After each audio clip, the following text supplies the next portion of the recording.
tunaanza kuzungumza namna ya kujenga sifa ya kujiamini. Namba moja, kwanza tuvae miwani ya Qur'ani, kwa sababu tunajifunza malezi kupitia Qur'ani kwanza. Namba moja ni atawakkul ala Allah, jambo kubwa sana hili na la msingi. Huwezi kujenga sifa ya kujiamini wewe kama Muislamu kama hujamtegemezea Mungu mambo yote. Nini maana ya kutawakkul kwa Mwenyezi Mungu? Ni kule kuamini kwamba hakuna gumu mbele ya Mungu, yani hakuna lisilowezekana mbele ya Mungu. Na sisi wengi katika sisi imani zetu ni dhaifu katika hili, kwamba pale njia zote zinapokuwa zimejifunga, hauoni mbele, kuna ukungu, huoni kwamba utatokea wapi. Je, umewahi kuamini kwamba inawezekana ukafanikiwa japokuwa hujui njia ya kufanikiwa, kwa sababu tu Mungu yupo? Hii ni daraja katika imani.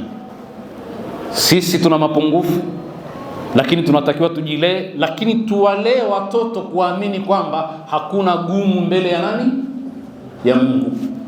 Ndio maana kumtegemea Mungu. Wakati huo wewe hujui utapitia wapi, lakini inna Allaha ala kulli shay'in qadir wa man yatawakkal ala Allahi fahuwa hasbuh.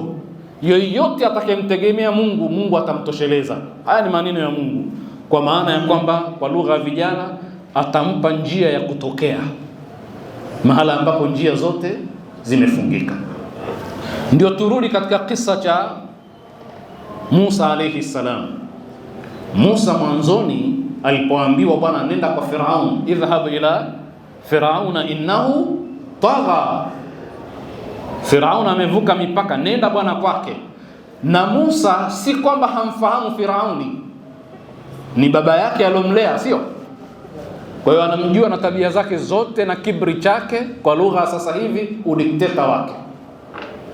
Kwa hivyo alisema, bwana wa akhi, mtume ndugu yangu, wa akhi Haruna huwa afsahu minni lisanan, ndugu yangu Haruna ni fasaha zaidi kuliko mimi. Mtume yeye ataweza kuelewesha kuliko mimi.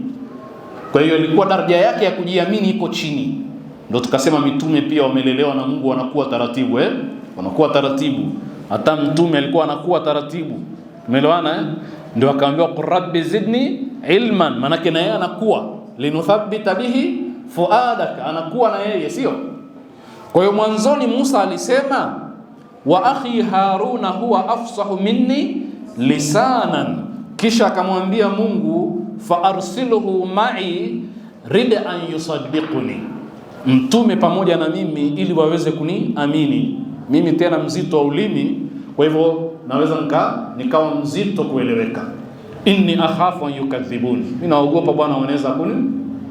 Hii lugha hii inaonyesha kiasi fulani kutokujiamini, lakini alipokuwa zaidi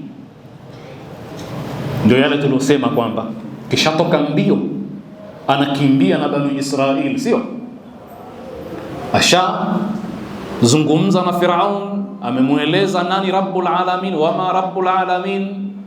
Akasema Rabbul Alamin nani? Rabbus samawati wal ardi wama bainahuma. Kisha baadaye Firaun akatumia vitisho, akasema innahu lakabirukum alladhi allamakum as-sihra, huyu ndio yule mchawi mkubwa aliyokufundisheni nyie wachawi. Kwa hivyo mtawaadhibuni, mtawakatakata, mtawaadhibuni kadha wa kadha. Na alikuwa anafahamika kwa adhabu Firaun, yasumuna kumsua al-adhabi. Yasumuna katika baadhi ya tafsiri zinasema yursilunakum ila amakinin khassa lil'adhabi,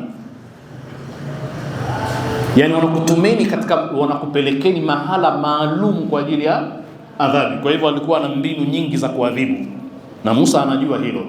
Sasa wanakwenda na Bani Israeli, wanakimbia, wamefikia mahala kilichokwepo ni maji, hakuna njia, hakuna namna ya kupita. Ndio haya maneno ya Bani Israeli, falamma tara aljam'ani qala ashabu Musa inna lamudrakun, Na wewe ungekuwa ni wewe pia ungeona hivyo hivyo, kwamba hakuna njia. Wamemgeukia Musa, anasema tutafikiwa sasa hivi, tutakamatwa na jamaa wanakuja nyuma, Firauna na jeshi lake. Kwa hiyo maneno yao ni kwamba inna la mudrakuna, tutakamatwa bwana sisi. Na Musa mwenyewe haoni njia ya kutokea. Lakini tizama tawakkul kwa Mwenyezi Mungu. Unajua maana neno kalla? Kalla ni kukanusha kwa hali ya juu. Kamwe haiwezekani wakatukamata. Haya maneno ya nani? Ya Musa, kwa sababu ya kutawakkul. Kwa nini kalla ya Musa? Kalla inna ma'iya rabbi sayahdin, mimi niko pamoja na Mola wangu mlezi. Sio inna ma'iya Allah, ma'iya rabbi, Mola wangu mlezi ataniongoza tu njia ya kutokea. Sasa hii ni tawakkul ya hali ya juu. Maana hujui utokeje, njia zote zimefungika, lakini Mungu unamjua kwamba yupo na anaweza kila kitu. Ndio Mungu anasema waman yatawakkal ala Allahi fahuwa hasbuhu. Ukishaamini kwamba hakuna wa kukuokoa ila Mungu na njia itapatikana, Mungu hakuachi. Tatizo letu ni kwamba tuna imani hiyo, tunaweza kutawakkul namna hiyo. Sasa hii sifa lazima tuijenge kwa watoto. Sisi wenyewe tuna kasoro kwanza tuanze sisi, lakini inajengwaje kwa watoto?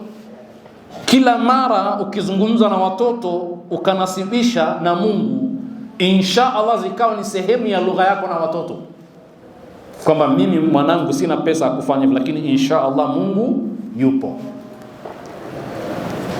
Kila mara nasibisha mambo yako na Mungu mpaka yule mtoto azoee. Na pindi unapopata mtoto akipata jambo, akisema baba mimi nimeshiba, mama nimeshiba, mwambie sema alhamdulillah. Yani vile vitu vyote anavyovifanya atambue kwamba haya yote si baba kanipa, ni Mungu kanipa kupitia baba, sio? Namna hii tunajenga sifa ya kutawakkul kwa watoto. Akikwambia asante, mwambie sema alhamdulillah, kwamba Mungu kaniwezesha kupata, sio? Kitu fulani sina lakini Mungu yupo bwana, wewe sema insha Allah. Insha Allah baba. Sasa hizi lugha ukizikariri kwa mtoto anamtegemea Mungu sana katika mambo yake. Ndio namna ya kutengeneza hiyo tawakkul. Usijinasibishe wewe tu ndio unayemfanyia. Muonyeshe kwamba hata hichi nilichokifanya ni kwa kudura ya Mungu, na ndivyo kweli, na wala si usanii. Ndio ukweli huo, sio? Mpaka mtoto azoee zile insha Allah, zile alhamdulillah, zile Mungu akipenda, vyote vile avizoe. Akiugua mwambie Mungu atakuponya, muombe Mungu. Ndio yale mara nyingi tunatakiwa sisi, hata ukiugua unamwambia mtoto niombee dua, niombee kwa Mungu ataniponya. Umeelewana? Ili mtoto anyanyue mikono amuombe baba yake, ajue kwamba haya maradhi kuna dawa, lakini kuna ambaye anayeponya zaidi kuliko dawa, ambaye ni Mungu. Akiamua hizi dawa zisiponye, haziponyi, kwa sababu kuna waliowahi kutumia dawa hizo hawakupona.